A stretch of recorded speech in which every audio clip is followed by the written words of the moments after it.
OMG, may chismis. Alam Alam na na this! Ay, may gulay. Ano ba yan? Sino ba yan? Ito na nga.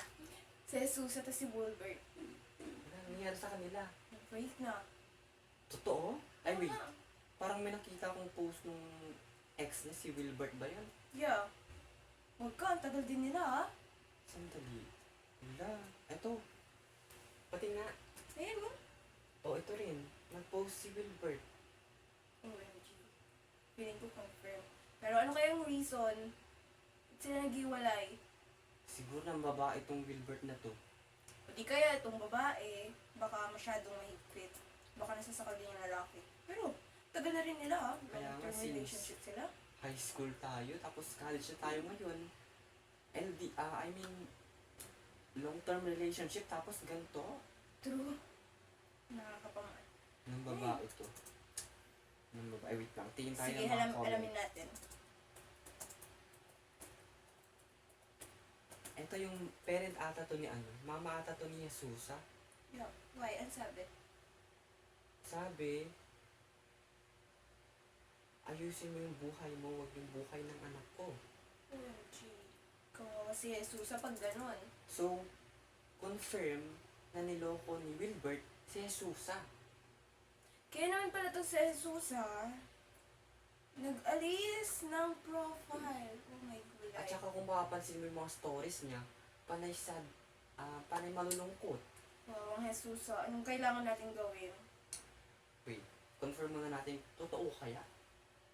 Hala, paano na to?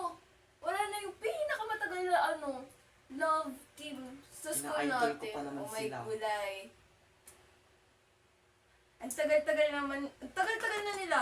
Pero bakit, ngayon pa talaga sila naghiwalay. Buti na lang may internet. Kung wala, hindi natin malalaman to. Pero, totoo kaya to? Totoo yan! Ay ano talaga ako! Oh my gulay! Ang tagal-tagal na nila, tapos ngayon pa sila naghiwalay. Mga besh, ba't ang ingay-ingay mo? Ay, sorry. Saan ka galing? Ba't ngayon ka lang? Sa labas, may dinate ako. Ay, wow. Fox yan. Alam mo ba? Buti ka pa. Yes? Kilala mo si Jesus at si Wilbert? Oo. Sila yung pinaka? Matagal. Nag-team sa school, di ba? Yes, Kilala, pero alam mo kilala. ba, Ano yan? kakakita lang namin si Wilbert, friend ko nga sa FB. Nag-break na sila. At kung si Jesus ang laging sa post. Bakit naniniwala kayo sa mga internet? Eh parang totoo kasi yung sa Facebook, tignan mo naman. Duh! Fake news kaya yun. What do you mean? Paano mo nasabing fake news? Kadate ko silang dalawa kanina mag-jowa. Oh, shit. And inannounce nila na magpapakasal na sila.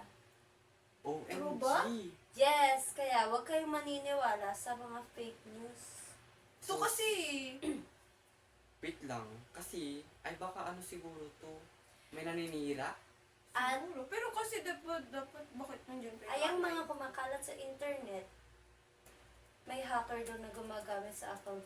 Nahack yung account Ni ng lalaki. ni Yes. Wilbert. Kaya wag na wag kayong maniniwala sa internet. Kailangan mag-ask muna kayo sa Paano yung sad, Tao talaga. mga sad post ni Jesus? Kaya nga.